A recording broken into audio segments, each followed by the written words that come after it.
तो यहाँ पर ऐसे रस्सी पकड़ के नहीं खड़े होते हैं कि आ जाइए टाइम हो गया 6 मिनट 30 सेकंड होने वाले हैं और रस्सी पकड़ के खड़े हैं, ऐसे नहीं होता। प्रॉपर पैर में इस टाइप की एक चिप बांधी जाती है, इस टाइप का होता है ये। इस पे यहाँ पर एक मेजरमेंट स्केल होती है और आपके सिर के ऊपर इसको रखा जाता है इस तरीके से, बिल्कुल ठीक है। लोग बहुत जोर से पैर मार के चलेंगे इसके ऊपर कि तभी हमारा जो राउंड है वो काउंट होगा, ऐसा नहीं है।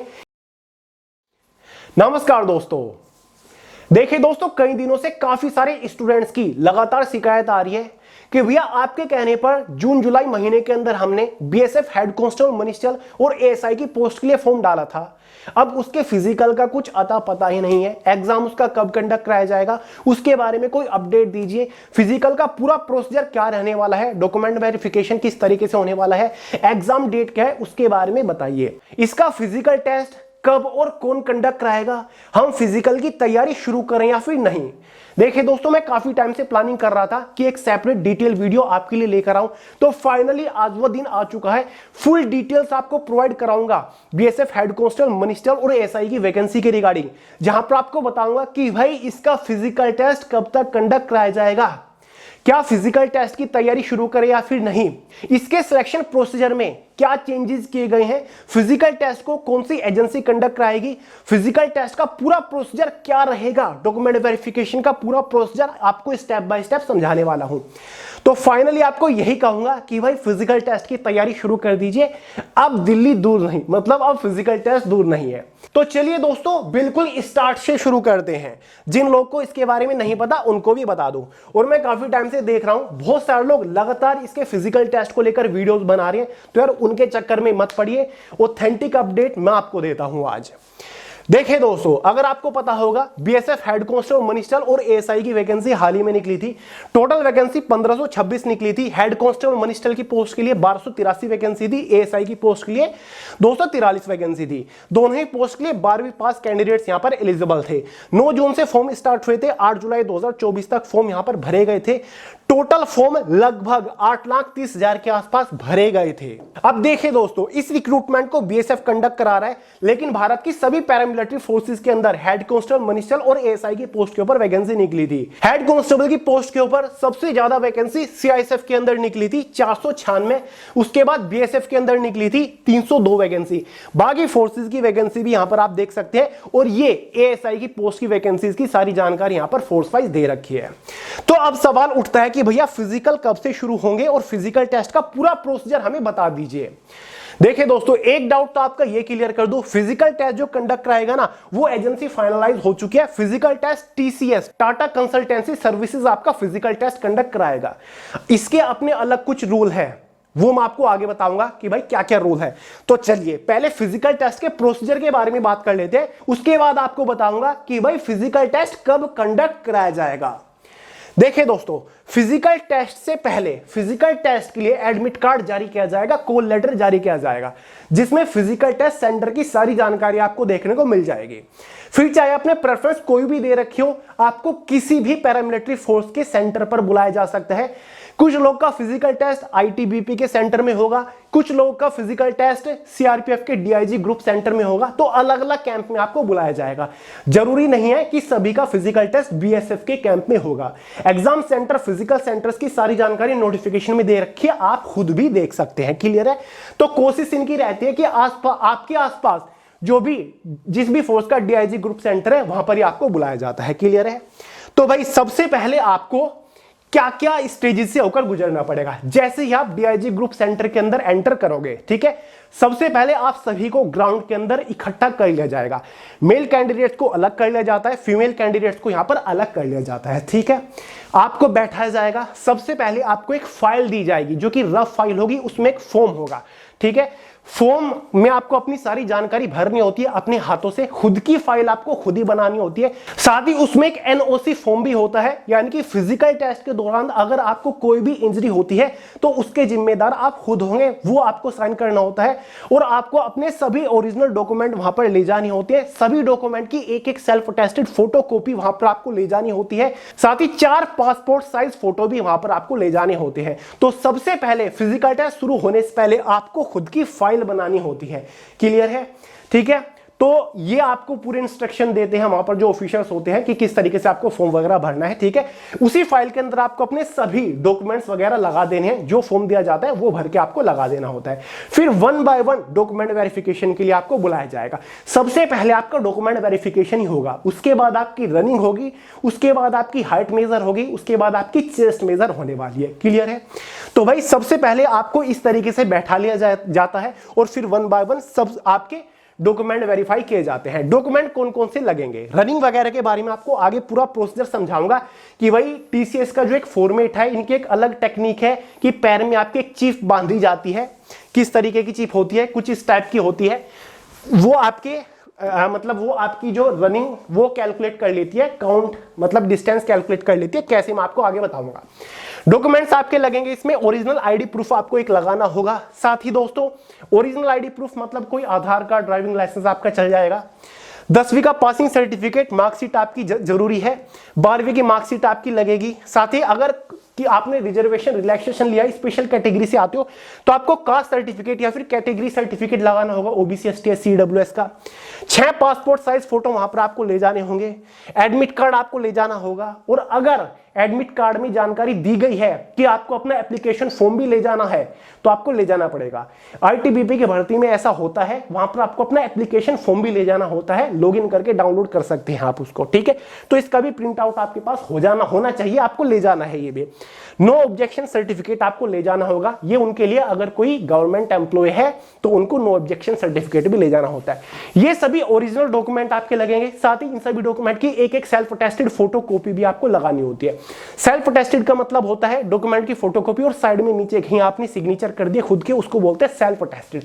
अब दोस्तों आगे बढ़ने से पहले डॉक्यूमेंट वेरिफिकेशन से आपका एक बहुत बड़ा डाउट क्लियर कर देता हूं। काफी सारे लोग इस पॉइंट को लेकर कंफ्यूजन में भी रहते हैं और बहुत सारे लोग गलती भी कर देते हैं। देखिए दोस्तों, अगर आपने कोई रिलैक्सेशन या फिर रिजर्वेशन लिया है, आप किसी स्पेशल कैटेगरी से बिलोंग करते हो, फॉर एग्जाम्पल आप ओबीसी कैटेगरी से बिलोंग करते हो, आपने एज में रिलैक्सेशन लिया है, एसटी एससी से बिलोंग करते हो या फिर ईडब्ल्यूएस कैटेगरी से बिलोंग करते हो और डॉक्यूमेंट वेरिफिकेशन के टाइम पर आप वो पर्टिकुलर कैटेगरी सर्टिफिकेट या फिर कास्ट सर्टिफिकेट प्रोवाइड नहीं करा पाए, तो क्या आपको डिस्क्वालीफाई किया जाएगा? बहुत सारे लोग सोचते हैं कि हाँ डिस्क्वालीफाई किया जाएगा, लेकिन यहां पर आपको डिस्क्वालीफाई नहीं किया जाएगा। अगर आप अपना कैटेगरी सर्टिफिकेट नहीं प्रोड्यूस कर पाते तो वहां पर आपको जनरल कैटेगरी में डाल दिया जाएगा तुरंत के तुरंत। क्लियर है? ठीक है। मान के चलिए आप बिलोंग करते हो ओबीसी कैटेगरी से, लेकिन ओबीसी कैटेगरी का जो सर्टिफिकेट मांगा गया है, नॉन क्रीमी लेयर का जो पर्टिकुलर फॉर्मेट मांगा गया है, वो आप प्रोड्यूस नहीं कर पाए, वहां पर नहीं दिखा पाए, तो भाई आपको जनरल कैटेगरी में डाल दिया जाएगा। फिर आप जनरल कैटेगरी में काउंट होंगे, आपका कोई रिजर्वेशन रिलैक्सेशन नहीं रहेगा। अगर आपने एज में रिलैक्सेशन लिया है तो आप डिस्क्वालीफाई हो जाओगे, वहां पर तुरंत आपको घर भेज दिया जाएगा। लेकिन अगर एज आपकी है जनरल कैटेगरी का अकॉर्डिंग 18 से 25 साल के बीच में, तो आपको जनरल कैटेगरी में काउंट कर दिया जाएगा। आगे आपकी जो नाम आएगा वो जनरल कैटेगरी की लिस्ट में ही आएगा।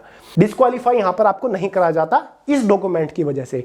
बाकी कई बार देखा गया है 10th के या फिर 12th सर्टिफिकेट नहीं, अगर आपके पास घर भूला या फिर किसका खो गया, अगर खो गया है तो एफिडेविट बनवा के ले जाना, काम आपका चल जाएगा।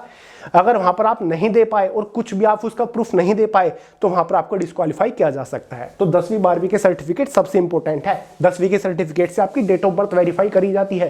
तो डॉक्यूमेंट वेरिफिकेशन एक मोस्ट इंपॉर्टेंट स्टेज है।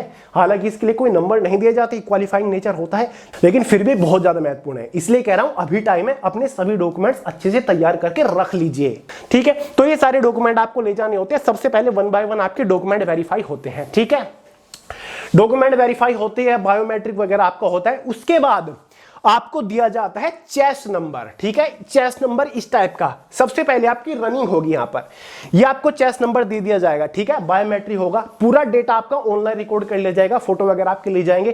चेस्ट के ऊपर जब आपका नंबर लग जाएगा तब भी आपका उसमें एक वेब कैम से फोटो लिया जाता है। क्लियर है? उसके बाद आप चेस्ट नंबर से जाने जाते हो, चेस्ट नंबर से ही आपको वहां पर बुलाया जाएगा। ठीक है, मेल कैंडिडेट्स को अलग चेस्ट नंबर, फीमेल कैंडिडेट्स को अलग चेस्ट नंबर दिया जाएगा। उसके बाद आपको ट्रैक के ऊपर ले जाया जाएगा। ठीक है, जहां पर आपका फिजिकल टेस्ट मतलब रनिंग होगी। मेल कैंडिडेट के लिए रनिंग 1600 मीटर है, जो कि आपको 6.5 मिनट के अंदर क्वालिफाई करनी है। फीमेल कैंडिडेट के लिए रनिंग 800 मीटर की है, जो कि आपको 4 मिनट 45 सेकंड के अंदर क्वालिफाई करनी है। समझ गए? ये चेस्ट नंबर आपको इस तरीके से लटका के भागना होता है। अब सवाल उठता है कि भैया ट्रैक कितने मीटर का होगा? देखिए दोस्तों, ट्रैक आपका लगभग 400 मीटर का होगा, ठीक है। 400 मीटर का ट्रैक होगा तो मेल कैंडिडेट को 1600 मीटर की रनिंग में 4 चक्कर लगाने होती है, फीमेल कैंडिडेट्स को 800 मीटर की रनिंग में 2 चक्कर लगाने होते हैं।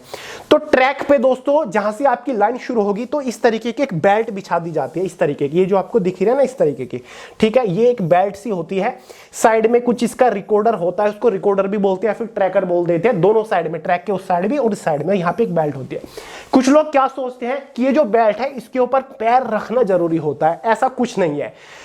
सोचते हैं कि इसके ऊपर पैर, कुछ लोग बहुत जोर से पैर मार के चलेंगे इसके ऊपर कि तभी हमारा जो राउंड है वो काउंट होगा, ऐसा नहीं है। जो साइड में रिकॉर्डर होते हैं या फिर ट्रैकर होते हैं, ये ऑटोमेटिकली रिकॉर्ड कर लेते हैं। जैसे ही आपका पैर इसके रेंज से निकला, यहां से निकला, तो वो ऑटोमेटिकली आपको काउंट कर लेगा कि भाई इस बंदे का चेस्ट नंबर ये है और इसका एक राउंड कंप्लीट हो चुका है और टाइम इसका ये रहा, इसने एक राउंड इतने टाइम के अंदर, एक लैप इसका इतने टाइम के अंदर हुआ। दूसरा चक्कर लेकर आओगे तो वो उसको भी काउंट कर लेगा, दूसरा राउंड इतने मिनट में हुआ, तीसरा भी और चौथा भी, ठीक है। तो यहां पर ऐसे रस्सी पकड़ के नहीं खड़े होते हैं कि आ जाइए टाइम हो गया, 6 मिनट 30 सेकंड होने वाले हैं और रस्सी पकड़ के खड़े हैं, ऐसे नहीं होता। प्रॉपर पैर में इस टाइप की एक चिप बांधी जाती है। यहां पर कुछ आपका QR कोड टाइप होता है, बार कोड सा होता है, जो कि ये वाली जो मशीन होती है ना, ये खुद रिकॉर्ड कर लेती है जैसे आप वहां से निकलते हो, ठीक है। तो भाई चक्कर वगैरह आपको काउंट अपने करने पड़ेंगे, हालांकि बहुत बड़ी रनिंग नहीं है, 1600 मीटर की है, 4 चक्कर आपको लगानी है 400 मीटर के ग्राउंड के, तो वो आप इजीली कर लोगे, ठीक है। तो बाद में सारी चीजें रिकॉर्ड होती हैं, उसके बाद अनाउंसमेंट होती है कि भाई कितने कैंडिडेट्स ने यहाँ पर रनिंग कितने मिनट के अंदर क्वालिफाई कर ली। जो डिस्क्वालीफाई हो जाते हैं उनको अलग निकाल दिया जाता है, उनको भेज दिया जाता है घर पे, जाओ भाई। उसके बाद दोस्तों आपकी होगी इसमें हाइट मेजर। हाइट बाद में मेजर होती है क्योंकि रनिंग जो है ना, वो जो भीड़ है उसको निकाल देती है। हाइट फिर जो जितने कम कैंडिडेट बच गए उनकी हाइट मेजर होती है। और हाइट इस तरीके से मेजर नहीं होगी जैसे कि इंडियन आर्मी में मेजर होती है ना, कि एक साफ्ट यहां पर लगा ली और उसके नीचे से आपको निकाला जा रहा है काउंट करके, तो ऐसे आपकी रनिंग हाइट मेजर नहीं होती है। हाइट के लिए इस तरीके का एक इक्विपमेंट इस्तेमाल किया जाता है, ठीक है, इस टाइप का ये होता है, ठीक है, जिससे परफेक्ट हाइट मेजर होती है। इस टाइप का होता है ये, इस पे यहां पर एक मेजरमेंट स्केल होती है और आपके सिर के ऊपर इसको रखा जाता है इस तरीके से, बिल्कुल ठीक है, आपको यहां पर खड़ा किया जाता है बिल्कुल सीधे से। Male general OBC SC category के लिए मिनिमम हाइट 165 सेंटीमीटर मांगी जाती है। वहीं पर जो एसटी कैटेगरी है, साथ ही अदर रिजर्व कैटेगरी है, उनको हाइट में रिलैक्सेशन है, उनकी हाइट मिनिमम 162.5 सेंटीमीटर होनी चाहिए। Female general OBC SC category की मिनिमम हाइट 155 सेंटीमीटर है। वहीं पर जो रिजर्व कैटेगरी है फीमेल की, एसटी या फिर अदर कैटेगरी, वहां पर उनकी मिनिमम हाइट 150 सेंटीमीटर रखी गई है। तो ये हाइट का क्राइटेरिया है। तो हाइट आपकी इसके अकॉर्डिंग मेजर होती है, ठीक है। इसके बाद आपकी चेस्ट मेजर होगी। चेस्ट केवल मेल कैंडिडेट के लिए मेजर होती है। चेस्ट आपकी सिंपल इसी तरीके से मेजर की जाती है।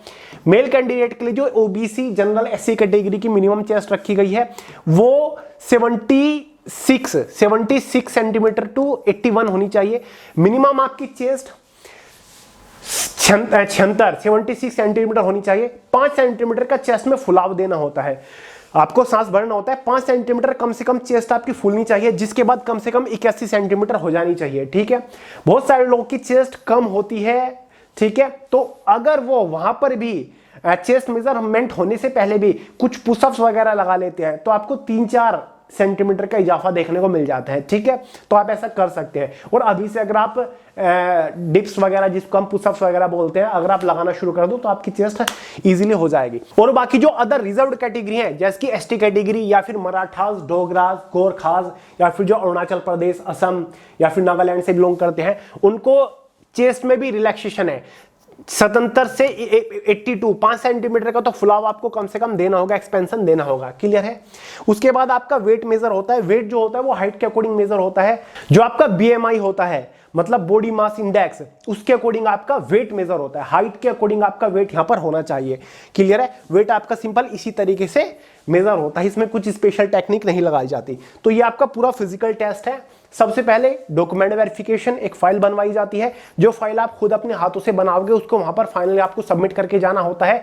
उसी फाइल में आपकी सारी मेजरमेंट ये लिख देते हैं कि भाई आपके सभी डॉक्यूमेंट पूरे हैं। अगर कोई डॉक्यूमेंट कम रह गया है तो वो भी लिख देंगे कौन सा डॉक्यूमेंट वहां पर आपने प्रोड्यूस नहीं किया, आपकी रनिंग आपने कितने मिनट में कितनी करी है, चेस्ट आपकी इतनी यहां पर निकल के आई है, फुलाव देने के बाद इतनी हो गई है, वेट आपका इतना, हाइट इतनी है, सारी चीज उसमें। फिर जब आप एग्जाम देने जाओगे या फिर टाइपिंग टेस्ट आप देने जाओगे, फिर से आपको वही फाइल आपको देखने को मिलेगी।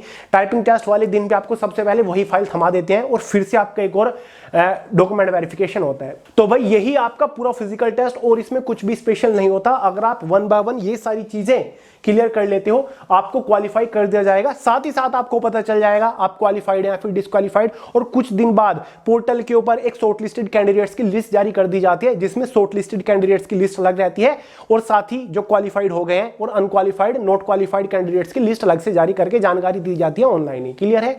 ठीक है। वैसे ही आपको फिजिकल टेस्ट वाले दिन पता चल जाएगा आप क्वालिफाई कर गए फिर नहीं कर गए, क्योंकि जो डिस्क्वालीफाई करते हैं उनको वहीं पर बता के, ठीक है, हाथ पे पहले तो डिस्क्वालीफाई की एक मोहर लगा देते, स्टैंप लगा देते थे, ठीक है, अब पता नहीं क्या होता है। ठीक है, तो ये है। अब बात करते हैं कि भैया फिजिकल टेस्ट कब होगा, हम तैयारी करना शुरू करें या फिर नहीं करें।